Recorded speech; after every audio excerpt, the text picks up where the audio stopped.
Trump memicu badai politik di Kuba pada hari Rabu 20 Mei 2026 ketika ia membuat Departemen Kehakiman Amerika Serikat mengungkapkan dakwaan resmi terhadap Raul Castro, satu-satunya Castro yang masih hidup dari kelompok lama yang memerintah pulau itu selama beberapa dekade di Miami. Tuduhan tersebut ditujukan kepada saudara Fidel, mantan kepala angkatan bersenjata dan mantan presiden Kuba, atas dugaan keterlibatannya dalam konspirasi tersebut, yang berakhir dengan 2 pesawat sipil dari kelompok saudara penyelamat ditembak jatuh pada tahun 1996 di atas perairan internasional saat mereka menjalankan misi kemanusiaan untuk membantu warga Kuba yang melarikan diri dari kediktatoran melalui laut. Pemerintahan Trump membawa pengumuman tersebut ke Menara Kebebasan di hadapan komunitas eksil Kuba dan mengubah luka yang telah terbuka selama 30 tahun menjadi tekanan hukum langsung terhadap simbol terakhir keluarga Castro. Sekarang, Raul tidak hanya diperlakukan sebagai tokoh sejarah komunisme Kuba, tetapi juga sebagai terdakwa oleh pengadilan Amerika atas kematian warga sipil yang tidak bersenjata. Dan jika Washington memutuskan untuk mengangkat kasus ini sekarang, pada hari simbolis kemerdekaan Kuba, apalagi yang bisa diarahkan ke Havana setelah pukulan pertama ini? Dan mengapa mereka memilih tepat pada tanggal 20 Mei, simbol kemerdekaan Kuba, untuk mengajukan dakwaan ini? Banyak orang masih percaya bahwa memiliki CNPJ, akun Instagram, atau bahkan domain situs web sudah menjamin nama bisnisnya terlindungi. Tapi sebenarnya tidak seperti itu cara kerjanya. Kenyataannya sederhana, merek tersebut benar-benar menjadi milik Anda hanya jika sudah terdaftar di INPI. Tanpa pendaftaran ini, perusahaan lain bisa saja mencoba menggunakan nama yang sama, memperebutkan identitas Anda, dan bahkan membahayakan semua yang sudah Anda bangun. Itulah sebabnya MoveOn terlibat dalam proses ini. Sudah lebih dari 10.000 merek yang terlindungi, dengan layanan 100% online dan beroperasi di lebih dari 17 negara. MoveOn telah menjadi referensi dalam pendaftaran merek dan merupakan perusahaan yang sepenuhnya saya percayai. Jadi, jangan tunggu sampai masalah muncul baru mencari solusi. Lindungi nama bisnis Anda sekarang. Tautannya ada di deskripsi dan juga pada QR Code di layar. Pengumuman itu berlangsung di Menara Kebebasan di Miami, tempat yang penuh kenangan bagi komunitas eksil Kuba. Di sana, di hadapan pejabat federal, negara bagian, dan keluarga korban, Jaksa Agung sementara Todd Blanche menegaskan bahwa pemerintah Trump tidak melupakan warganya dan bahwa para pemimpin asing tidak bisa membunuh orang Amerika dan hanya menunggu waktu berlalu. Kalimat itu membawa beban politik dari serangan baru ini. Gedung Putih memperlakukan kasus ini sebagai kejahatan, tetapi juga sebagai pesan. Siapapun yang memerintahkan, terlibat, atau menutupi kematian warga Amerika tidak akan dilindungi oleh jabatan, usia, atau jarak. Tuduhan tersebut diajukan oleh Grand Jury Federal di Miami dan muncul hari ini, tepat pada tanggal yang sensitif bagi warga Kuba, 20 Mei terkait dengan kemerdekaan Kuba. Departemen Kehakiman menginformasikan bahwa Raul Modesto Castro Ruiz, 94 tahun, didakwa bersama 5 terdakwa lainnya yang terkait dengan rezim Kuba. Tuduhan tersebut menyebutkan bahwa pesawat militer Kuba menembakkan rudal kedua pesawat sipil tak bersenjata milik Hermanos Al Rescate, menewaskan Carlos Costa, Armando Alejandre Jr., Mario de la Peña, dan Pablo Morales. Menurut dakwaan itu, kelompok Irmãos Auresgachi beroperasi dari Florida Selatan dalam misi kemanusiaan. Tugas mereka adalah menemukan warga Kuba yang berada dalam bahaya di laut. Orang-orang yang mencoba melarikan diri dari penindasan di pulau itu dengan menggunakan perahu-perahu rapuh. Menurut tuduhan tersebut, agen intelijen Kuba telah menyusup ke organisasi itu dan memberikan informasi tentang penerbangan kepada rezim.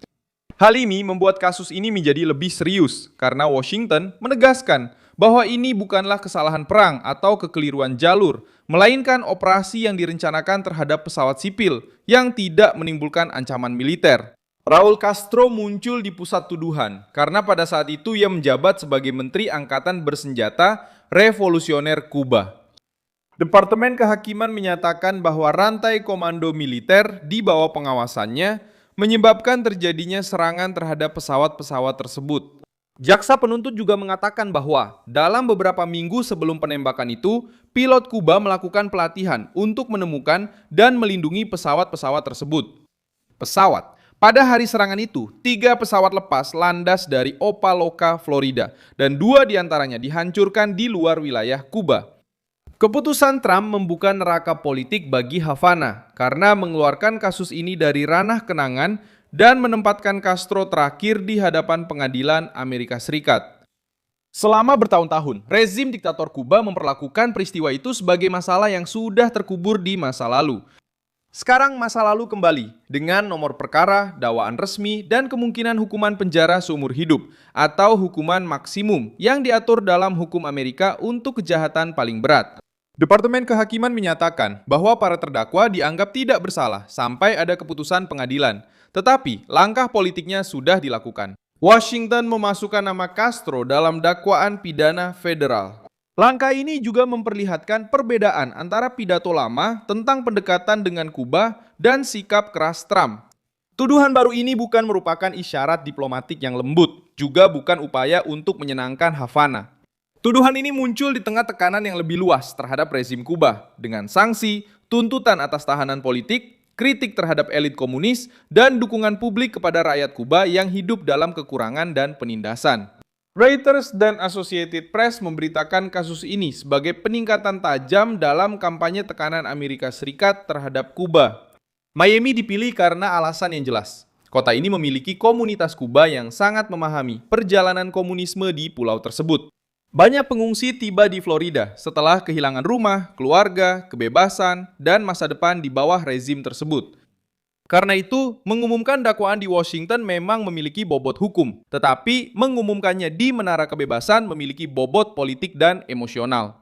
Pesan itu disampaikan di hadapan mereka yang telah memikul kasus ini selama puluhan tahun dan tidak pernah menerima versi bahwa para pilot kemanusiaan bisa menjadi catatan kaki dalam sejarah. Jaksa Jason Reed di Quiñones menegaskan kembali bahwa waktu tidak menghapus pembunuhan. Pernyataan ini langsung menenai argumen impunitas yang selama bertahun-tahun melindungi para petinggi Kuba. Fidel meninggal pada tahun 2016.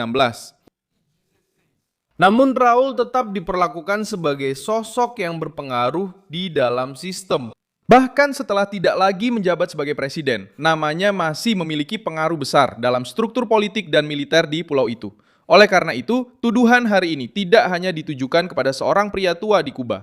Tuduhan itu juga menyasar nama besar Castro, pilar sejarah yang masih menopang sebagian besar narasi rezim tersebut. Tuduhan ini juga menempatkan Havana dalam posisi sulit, karena kasus pesawat tersebut sudah dikenal, didokumentasikan, dan diingat oleh komunitas Kuba Amerika. Ini bukanlah peristiwa yang abstrak. Nama-nama korban disebutkan dalam upacara tersebut, keluarga mereka hadir di sana. Dan Departemen Kehakiman mengajukan tuntutan tersebut sebagai hasil dari kerja FBI, Jaksa Federal, analis intelijen, dan mitra dari Florida. Sekarang bagian yang paling sensitif, bagaimana membawa Raul Castro ke Amerika Serikat.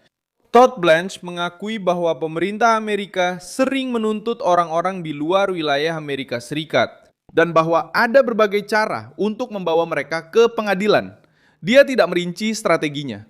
Namun dia menegaskan bahwa dakwaan tersebut tidak diajukan hanya untuk tujuan simbolis.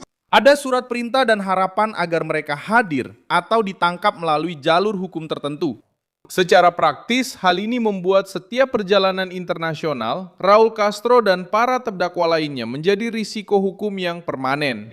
Kuba menanggapi dengan menyebut tindakan tersebut sebagai rekayasa dan bermotif politik. Namun, respons ini memang sudah diperkirakan. Rezim tersebut mencoba menjual tuduhan itu sebagai agresi dari luar, karena mereka tahu bahwa proses ini menyentuh titik yang rentan, yaitu citra impunitas garda tua komunis.